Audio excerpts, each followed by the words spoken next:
If you're a fan of music and technology, you've probably used Pandora. Maybe even today, maybe even right now. I hope not. Please be listening to the Future Music Summit. If that's the case, you'll probably want to hit pause, as I said, and tune into this conversation. With all the media focus on royalty setting, rate setting, and the future of online radio, we thought this was absolutely the perfect moment to hear from Pandora founder and Chief Strategy Officer Tim Westergren. He'll be joined by Chicago Tribune's Greg Kot, who we know can ask all kinds of questions. Musicians, and indeed the musicians care about. We're thrilled to have both of them with us here at the Future of Music eSummit. So please join me in welcoming Tim Westergren and Greg Kot.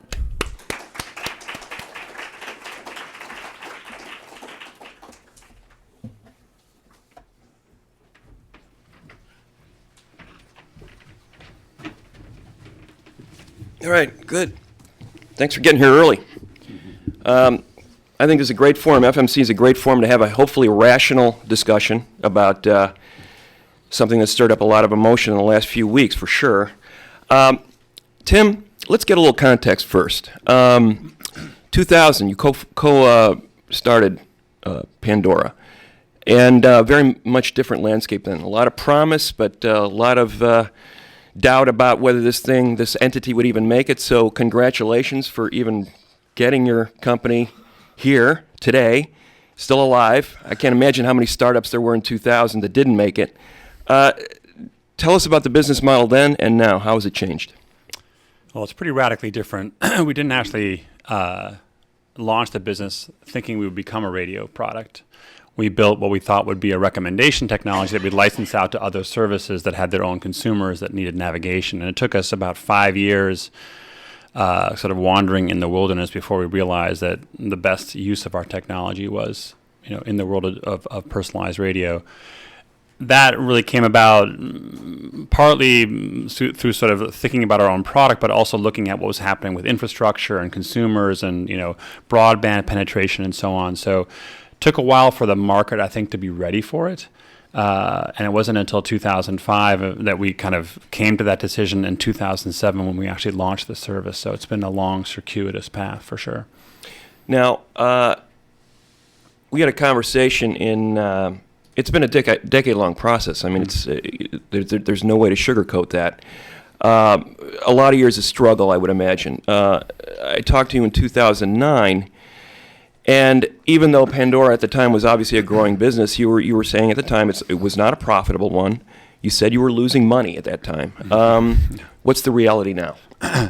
We're kind of keeping our chin just above the waterline right now. Like when we last spoke in 2009, it was on the heels of the first major decision to come out of the Copyright Royalty Board for web radio, and the decision that came out then, which was ultimately reduced after a sort of a lengthy sort of lobbying and renegotiation effort. That original decision would have put Pandora under, without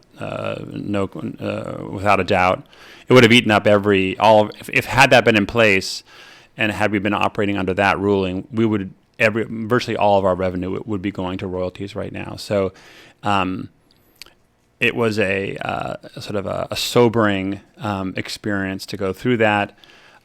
We got some relief through the subsequent negotiation, and what that left us with was sort of a survivable rate, is how we would describe it. But the business now still really struggles to make ends meet. Mm-hmm. Now, there were some numbers put out. You had your IPO, your initial public offering, last year. Some numbers associated with that. I've heard figures of the company being valued at $2.5 billion. And you can correct me on these users. Tens of millions of users. I've heard figures 55 million, 80 million. People look at those numbers and say, man, this guy is kicking butt.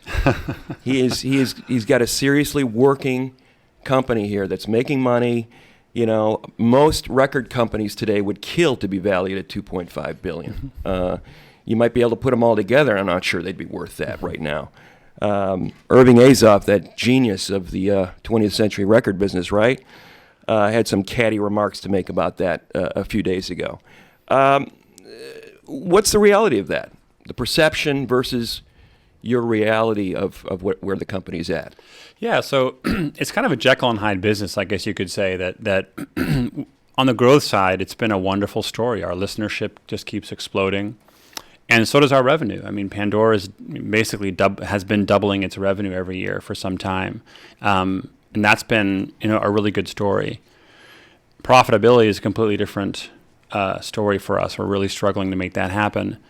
Although I think that for this topic of webcast rates, I think focusing just purely on sort of Pandora's profitability misses, I think, a larger picture, which is, Pandora is essentially all alone in internet radio right now. We have 75% market share of internet radio, and I think if you measure just music, it's probably higher than that. And I think any economist would tell you that's a sign that something is broken, that you have one company that has such a huge share. And it's because nobody wants any part of this business.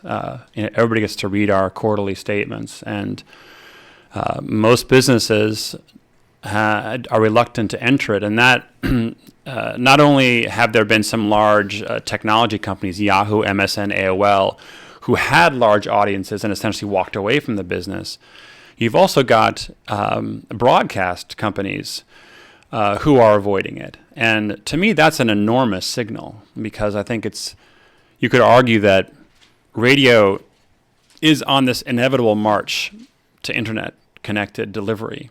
And if you're a broadcast radio business, there's a huge strategic importance in participating in that and sort of anticipating that. And in spite of that, they're sitting on the sidelines by and large. I mean, Clear Channel has made some efforts, but I think that the last 7 years for us has been notable for the lack of competition. I think that should send off alarm bells. Mm-hmm. All right, so alarm bells. A lot of alarm bells went off a few weeks ago. Mm-hmm. In my gut, anytime the government gets involved in anything, I'm right away throwing up the red flag going, what's going on here? Why? Internet Radio Fairness Act is now a bill before Congress. Whether you wanted to be or not, you've become the public face of that bill in some ways. People have gone to you as a sort of a lightning rod for that bill. You're a supporter of this bill. Explain why, in your view, it's necessary for the government to get involved in this private sector issue. It's a great question, and I guess the where I'd focus is one of the critical ingredients to I think a healthy long-term music industry is a robust compulsory licensing system. So a methodology that businesses can take advantage of, a platform to get the rights to play music in one central way. So Pandora, for all intents and purposes, signs one piece of paper, the Digital Millennium Copyright Act and its associated webcast license, that gives us the permission to play all the music that we play legally. It has a whole bunch of stipulations, but from a business standpoint, that's a fantastically efficient way to make rights available for businesses to build businesses, offer products. That compulsory license comes from the government, and it's a vital ingredient for our system. And one of the reasons is, in the case of Pandora, part of what I think has made the service appealing and has made it grow so fast is we play this enormous breadth of music. We have over 100,000 artists on Pandora, the majority of whom are actually independent, so not associated with a major label. And absent a compulsory licensing system that allows us to get permission to play all that music, a lot of that stuff would just never get to participate, because the economics of chasing down, one independent label after another to get the rights to play their music just wouldn't add up. So I'd say, sort of first and foremost, government involvement is absolutely essential for the health of, I think, not just web streaming, but any other arena that could benefit from compulsory licenses. In terms of this act in particular, the focus of the Internet Radio Fairness Act, contrary to some of what's been written, it doesn't set rates. The act is intended to do one very specific thing, which is to extend to internet radio the same standard for setting rates called the 801B standard that's used by virtually every other sort of copyright arbitration process around us, including our competition, satellite radio, cable radio. The bill is really designed to create a level playing field in terms of the rate setting process. Mm-hmm. Doesn't necessarily mean we have the same outcome, but it's putting us on a par in terms of rate setting, which we see as a reasonable request. Mm-hmm. All right, so the idea being that satellite radio, cable radio has a better rate than you, and you're just saying let's equalize the playing field here. Let's level it off. Obviously, you would like your rates to go lower than they are. You feel your rate right now is unfair. Is that right? Yes, we do. And is it simply a case of it's unfair because everybody's paying a lot less? I think that's a good question. That's for sure. I think that there's an inequity it's hard to deny, and literally we operate under two different standards. Ours is separate and unequal and worse. It's hard to look at them. It's impossible to look at those different rates and say that there's not discrimination against this one category. But I think that the net impact of this rate, while on the surface it leads to a higher per song fee, it leads to greater revenue per song, it's actually ultimately detrimental to the artist community because it suffocates an industry that could be doing so much more than it is. You're saying that basically right now the artist should look at it at this as a long-term kind of thing. Because if I'm an artist, I'm looking at this and I'm saying, wait a minute, you want to cut my rates? I think I've seen figures basically 80%, right? That would be kind of the hit that they would take. No, that's a huge misnomer. That's okay, a very let's dangerous. clarify that. How much lower would the rate? Yeah. In your ideal world, where would the rate be compared to where it is right now? How much of a hit? Yeah. So it's really important for artists especially to try and parse the rhetoric around this because that is not true. Again, what this legislation proposes to do is to provide us with the same rate-setting standard, so that when the Copyright Royalty Board judges consider what our situation, and they hear from everybody, they get to consider that evidence and information under the same sort of rubric as our other forms of radio. It doesn't set a rate, and we don't know what the outcome would be. It's been unpredictable in the past. I wouldn't want to even bet on what the outcome would be. So it's not setting a specific rate. It's just allowing us to operate on a more level playing field. Right. But potentially the rate, you would like to see the rate lower. Yes, that's true. Absolutely. And how low do you want to go? Again, this is probably not the place for me to sort of put forward what our number is. But the way I think about this is, so Pandora has maybe 30 to 40 engineers in that ballpark. Lots of companies operating in our space have hundreds, if not thousands, of engineers working on product. Internet radio as a category has been massively underinvested in many, many different dimensions, and that's because these economics prevent it. Having a more reasonable economic structure would drive a lot more investment into this space. And frankly, I think in this day and age, in the music industry, when we see win-win opportunities, we all need to embrace them. And I think this is one of them. I think internet radio is an enormous bright spot in music. There is the opportunity here where there's an intersection of what consumers clearly want. I mean, without really a marketing budget, Pandora's audience has grown, as you mentioned, to tens of millions of listeners. An intersection of what consumers want, an intersection of what artists want. I'm not just talking about promotion, exposure, et cetera, but also revenue from performance, and an intersection with business. It's an area in which you could build healthy, successful, and yes, public, well-capitalized companies. And the key to a healthy industry is recognizing that and embracing all that, not saying, oh, I don't want to do it because this company has gone public and has this market cap, or because consumers are getting music for less than it's worth. It's really saying, okay, there's a win-win-win to be had here. How do we all sort of ante up to make that happen? an artist is saying, when does that win-win take place? Because I understand right now, Right. I'm going to lose Yeah. short term. You're basically saying long term, we're all going to win. Yeah, I mean the sort of simple way to describe that is getting a smaller piece of a bigger pie.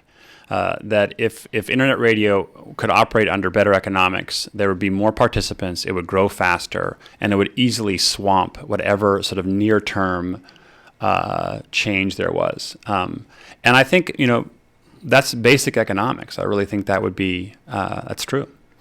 Now, it's taken 12 years for your industry.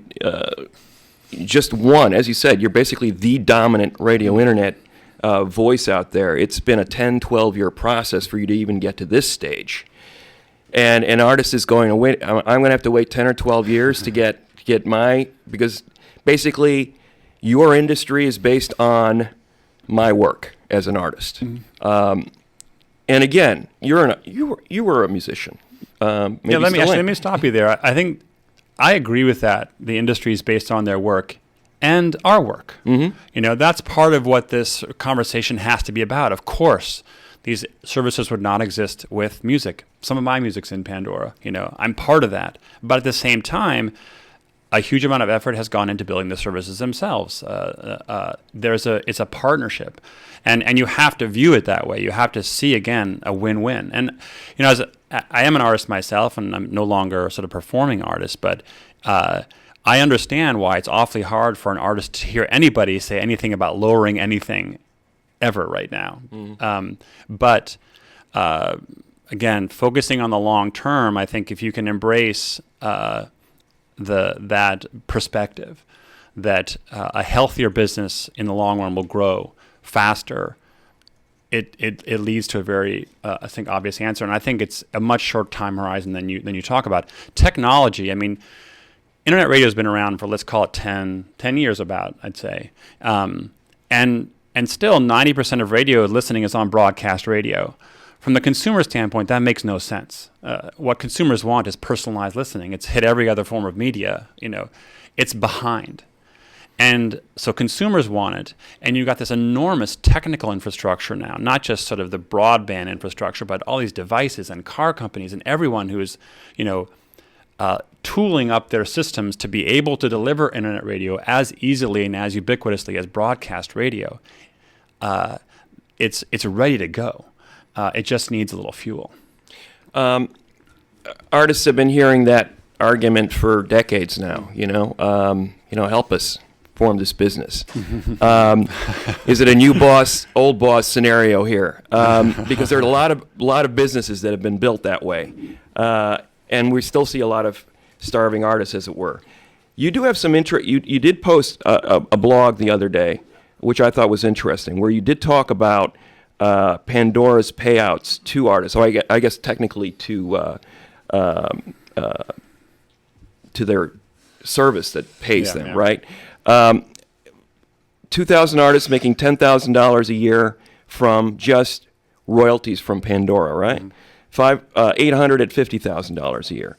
Now, these aren't extraordinary numbers, but there's an indication that streaming revenue can provide a certain amount of income over an annual basis. Mm-hmm. What is the possibility? You raise this possibility of creating an artist middle class. You're talking about these micro payments per stream, and obviously certain artists are doing it. You're asking us to say lower the rate, but we're going to increase the number of plays, right? I mean, that's basically what's going to happen. Is that basically the formula? I don't want to sound like a broken record, but we're asking for a standard parity, right, which we think could lead to a lower rate. Hopefully it will. But yes, fundamentally you're right, that we're saying that if you reduce this burden, that internet radio as a category would grow a lot faster and would generate that kind of, a rising tide lifting all boats. Right. How realistic is that? I think I've seen some figures, 80 million songs, somewhere in that. Is that way overstated that are available on Pandora? No, a little over 1 million. A It's million. much But less, how yeah. many artists are represented on Pandora? It's over 100,000 artists, and I think this is interesting. Over 1 million songs. Over 95% of those songs play every month. So, internet radio is, I say, arguably the first online music category to deliver on the long tail. When we talk about, for lack of a better word, the musician's middle class, it's not just lip service. I mean, we actually on Pandora are playing a huge breadth of music, and it's not just Pandora. There are tons of internet radio companies. There are hundreds of them, all of them kind of, on shaky ground. But on internet radio, you hear bluegrass and classic country and classical and bebop and, standard jazz. I mean, it's klezmer music, all the stuff that doesn't get played on any other form of radio. So it's the opportunity here is for the whole, a huge gamut of artists that otherwise I don't think would have much in the way of public exposure. How is an artist supposed to view this in the context of a career, though? Because what I'm hearing is the success rate under the old industry was about 5%. You had about 5% haves, 95% who really weren't seeing anything from recorded music. Do you see a scenario where these numbers would actually increase to the point where you would see roughly 30, 40, 50% of the people on Pandora making a significant enough income to sort of live off that? I mean, is that what you're saying? That's our dream, absolutely. I mean, how big is that number? I think that's an interesting question. How many artists have sort of a combination of the songs, the tenacity, all the requisite skills. It's a hard career in lots of different dimensions that have all it takes to build that. But I think this platform has the potential to unleash that. And granted, my experience is a little old now, but years ago when I was in bands touring, I saw so many bands, and I'd always think to myself, man, if only this audience that likes this kind of music could hear this band. They wouldn't be playing to 12 people. They'd actually maybe be making a living at it. And so I sort of feel like I can scientifically say now, based on the 7 years of experience since we launched our service, that there is an audience large enough with an appetite big enough and broad enough to support a lot more than the number of artists that are currently being supported. Okay. So you've got this successful, or it's starting to become successful business. You're the only player, or the main player, in internet right now in terms of this kind of service. And the argument comes back at you, instead of lowering the rates or getting a more equitable rate, why not sell more advertising? Why not build your business, through other ways, through other means? What do you say to that?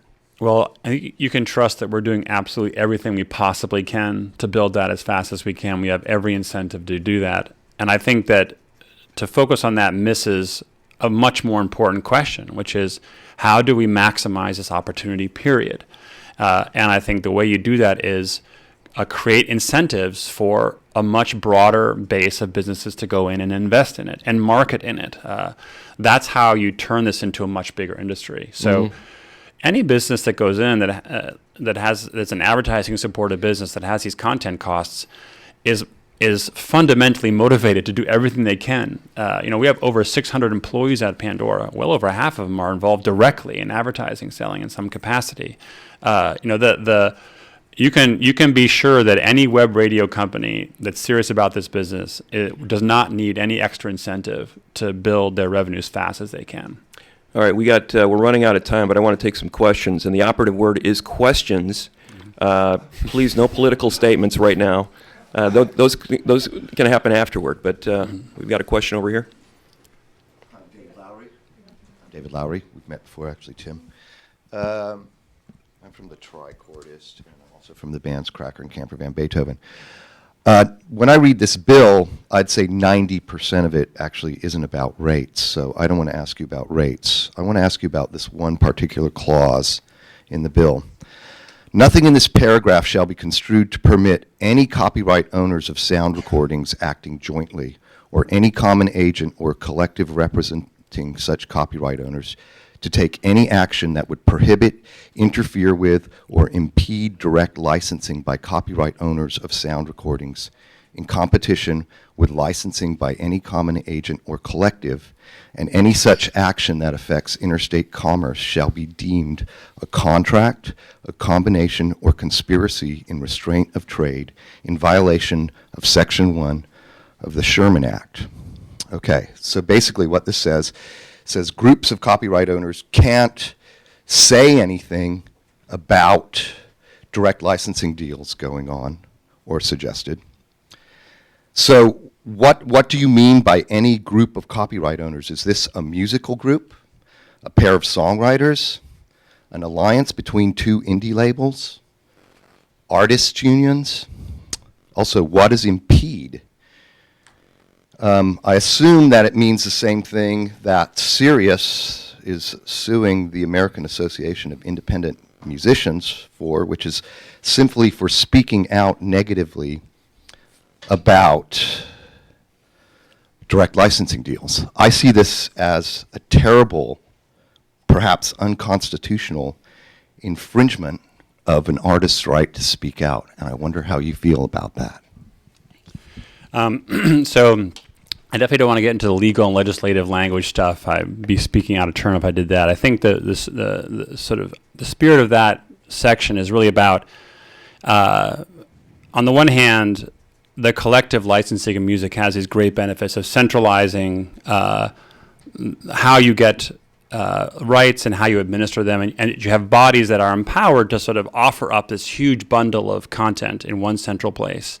In some ways, copyright itself and the aggregation of copyrights around PROs like ASCAP, et cetera, have this huge benefit.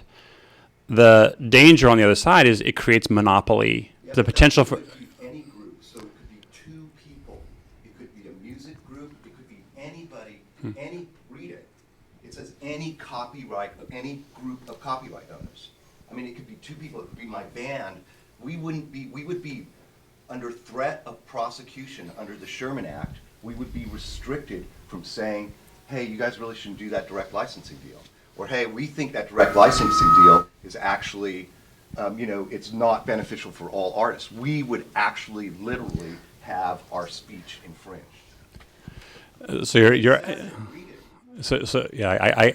I would be out of turn trying to debate sort of the legal and legislative meaning of these words. I just can't answer that specific question. I can really just sort of answer this. It's not legal mumbo jumbo. It's clear. I just read it. The spirit of this is that you have to balance the centralization of rights How's that balanced?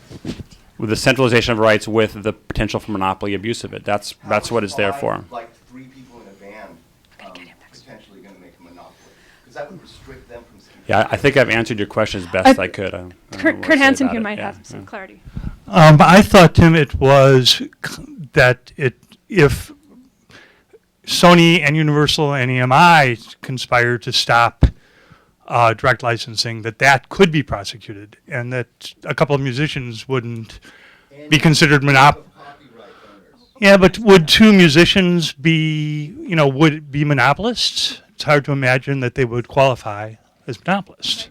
So, That's what the bill says. and there's also some future conversation about this at the next panel at Michael Brace's being this afternoon. Sorry, we're going to move on to Anne. Hi, you mentioned that this. Oh, I'm Ann Chadovitz. I now work at the Patent and Trademark Office, but I'm a longtime Future of Music Coalition person. And so you mentioned that this should be win-win and that the services should be able to compete on a level playing field and artists should get more of a bigger pot. Do you think either of these are possible until broadcast radio pays? Because you're not on a level playing field and the pot is small and the international pots aren't available. Yeah, it's a great question. It's obviously a long-standing issue. It's been fought over as recently as just a couple of years ago. My answer to that is, I think it's becoming a less and less relevant question. I mean, I think that radio is moving in this direction, and the right way to think about this is, sure, we can keep fighting and refighting the broadcast royalty issue, as was done literally like in the last Congress, but I think the right way to sort of build this business is say, look, internet radio is the future, personalized radio is the future. Let's get that right, and let's accelerate that transition. Granted, massively self-serving to say that, but every hour that goes to internet radio is a net positive for artists, and that's where we should focus. And that's our, we are an internet radio company. We're not a broadcast company. It's not sort of our fight to fight per se. Hi, my name's Tim Anderson. I'm from Old Dominion University. I had a question about ads. You mentioned that you're trying to build more ad revenue, and I've read elsewhere that you've talked about extending into local markets. And I was actually kind of interested in how you've built that local ad revenue infrastructure. Are you building teams, sales teams, or how are you going about this process, given that you're going all over the U.S. and it's so hard to do it on a local basis? Yeah, so I think one of the really exciting developments in internet radio is the fact that it's become large on a local scale, which has introduced this whole new complexion to the business. Pandora now is the largest radio station in, I think, 20 of the 25 largest radio markets in the U.S. And that offers up the opportunity to become a local advertising seller. And we are hiring local ad salespeople all over the country to sell to the local mattress store and the local grocery chain and the local car dealer. And it's tapping into this enormous advertising business that's been the sole domain of broadcast radio historically. And I think, what is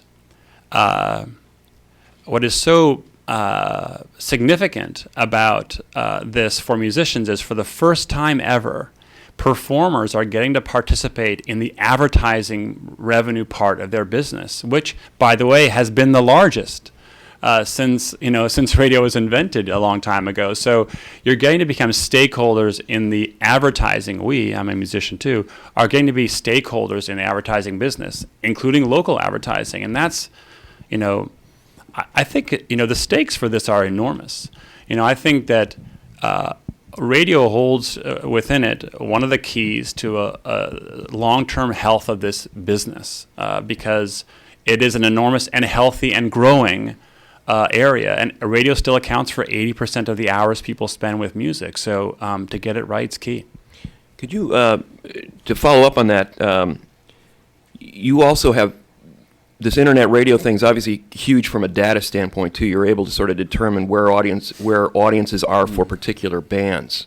Yeah. And you've done some work in that area where you've enabled bands to sort of play concerts where they may not even be aware that there was an audience, but through the fact that they had a high Pandora listenership.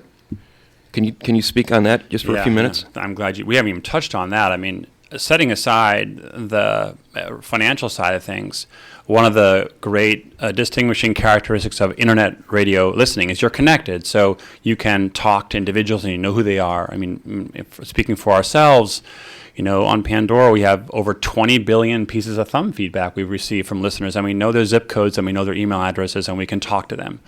And we've begun to do things where we'll actually do a show where we'll find a band that's coming through a city and we'll email listeners on Pandora who have thumbed up their music that live within driving distance of a given club and invite them to a show. Not just who've thumbed up that band, but who have thumbed up bands that sound like them. And we've successfully brought large crowds to bands, small bands, not bands with big marketing budgets everybody knows about.